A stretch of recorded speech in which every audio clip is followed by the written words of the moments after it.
Buenas tardes y bienvenidos a un nuevo vídeo del curso de Fisiología Vegetal. En el día de hoy vamos a terminar de completar la explicación refiriéndonos a la bioquímica diferencial entre células de la vaina y células del mesófilo en plantas C4 y vamos a explicar el metabolismo particular de otras plantas C4, son las plantas tipo CAM. ¿Sí? Bien.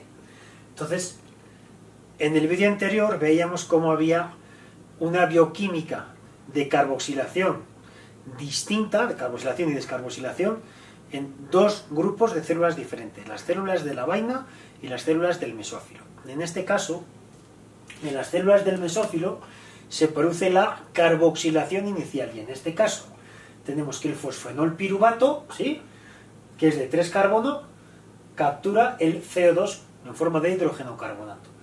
3 más 1 genera un ácido de 4 carbonos, en este caso oxalacético. El oxalacético pasa a málico y el málico, ¿sí?, transita o se trasloca a las células de la vaina, ¿sí? En este caso, en las células de la vaina se produce una descarboxilación oxidativa. Esta descarboxilación facilita que rubisco tenga mayor accesibilidad o la presión parcial de CO2 sea mayor, ¿sí?, que en condiciones normales con respecto al oxígeno, ¿sí? Este punto de regulación, en el cual el malato pasa de las células del mesófilo a las células de la vaina, es lo que permite a las plantas C4 evitar la fotorrespiración, porque ello induce a rubisco a optar siempre por la vía carboxilasa, ¿sí? Bien. Una vez que el rubisco actúa como actividad carboxilasa, se genera glucosa y al mismo tiempo se generan moléculas de 3 carbonos, ¿sí?, ácidos de 3 carbonos, que posteriormente transitan a piruvato y el piruvato retorna nuevamente a las células del mesófilo para generar fosfenol piruvato, ¿sí?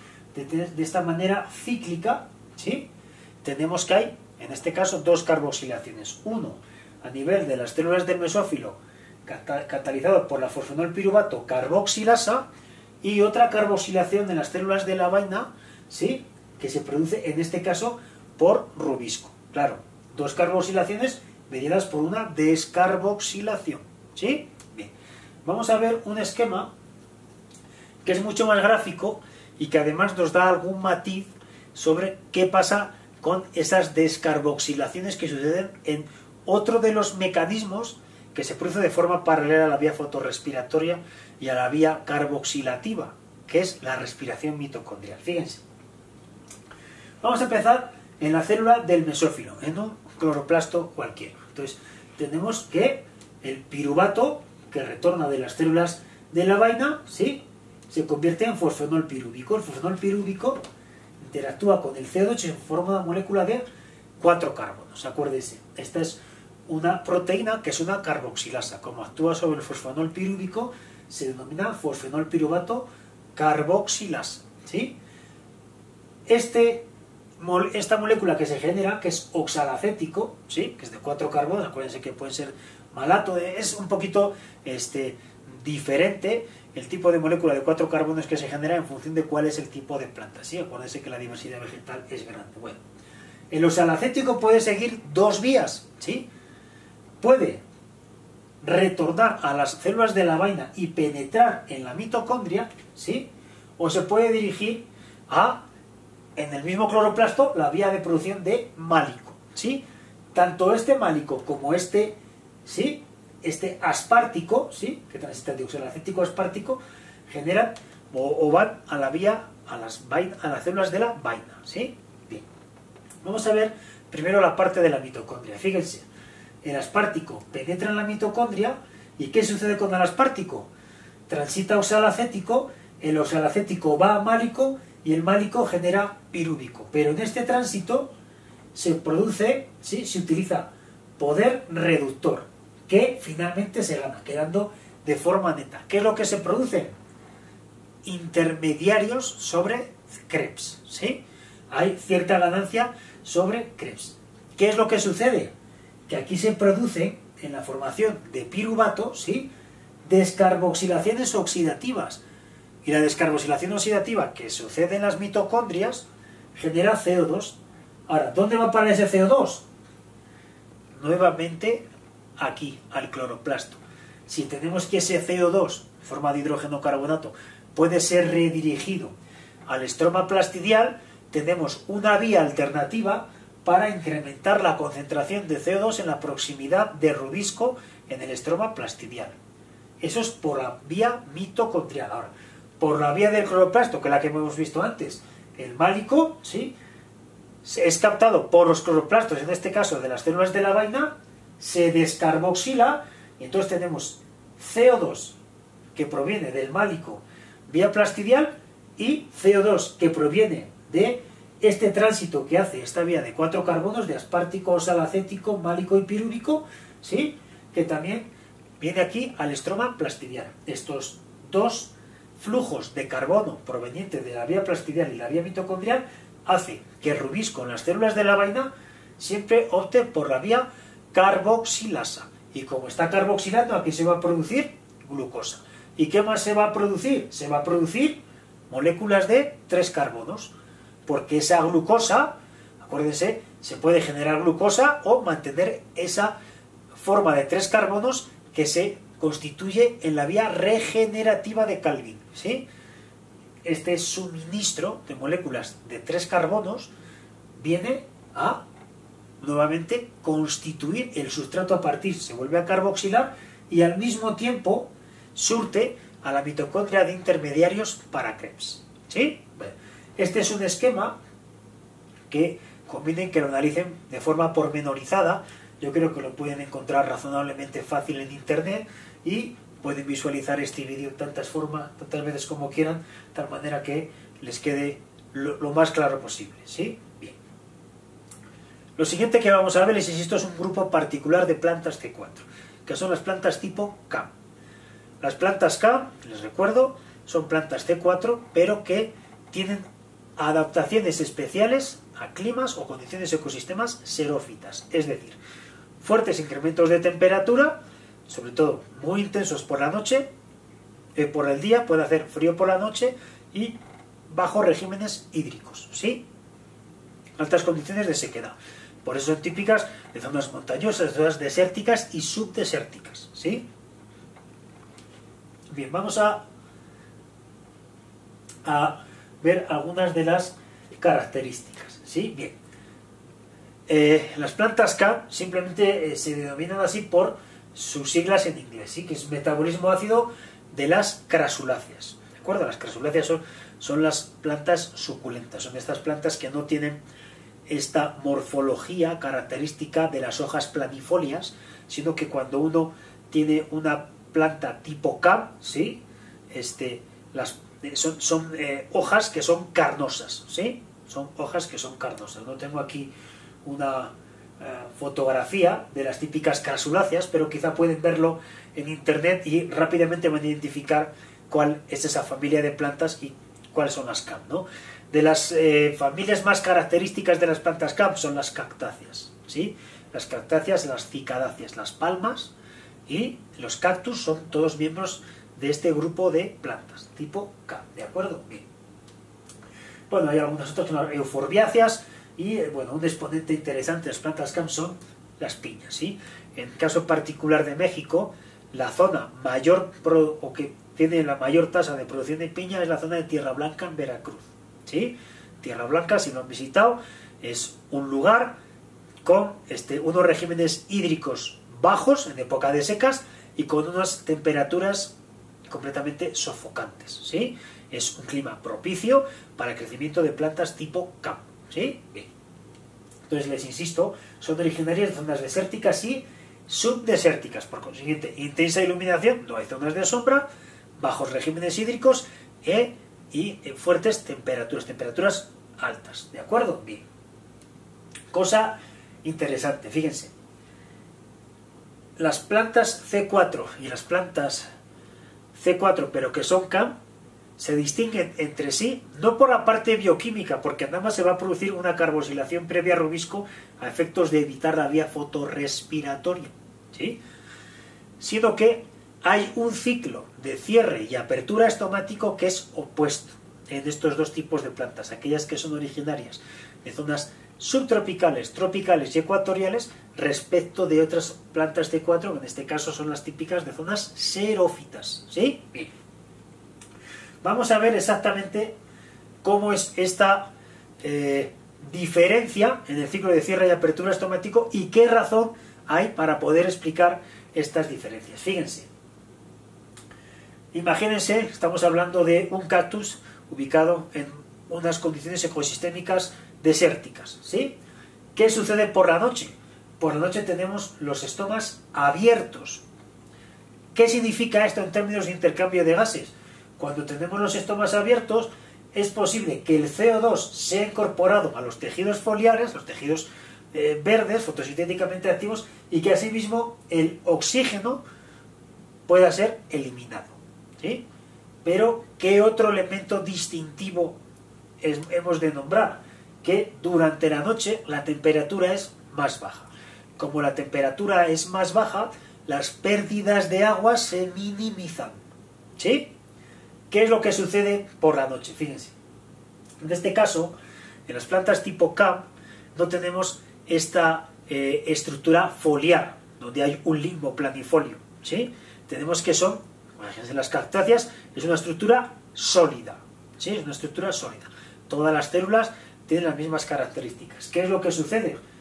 El CO2 penetra por la noche, forma hidrógeno-carbonato, la fosfenolpiruvato carboxilasa genera oxalacético, el oxalacético transita a malato. ¿Y qué sucede con el malato? El malato se almacena en vacuolas. ¿Sí? Se almacena en vacuolas. Tenemos gran cantidad de ácido málico en la vacuola. ¿Qué podemos entender también aquí? Que hay parte del ácido malato que puede constituir polímeros de glucosas. ¿Sí? En este caso produce almidón. Y el almidón finalmente puede surtir, ¿sí?, este ciclo. ¿Sí? ¿De acuerdo? A partir del almidón se puede disociar una molécula de 6 carbonos, que es la glucosa, que es el monómero que constituye el almidón, para generar fosfenolpiruvato. Entonces tenemos esta parte del ciclo durante la noche. ¿Sí? Ahora, ¿qué pasa durante el día? Durante el día los estomas están cerrados.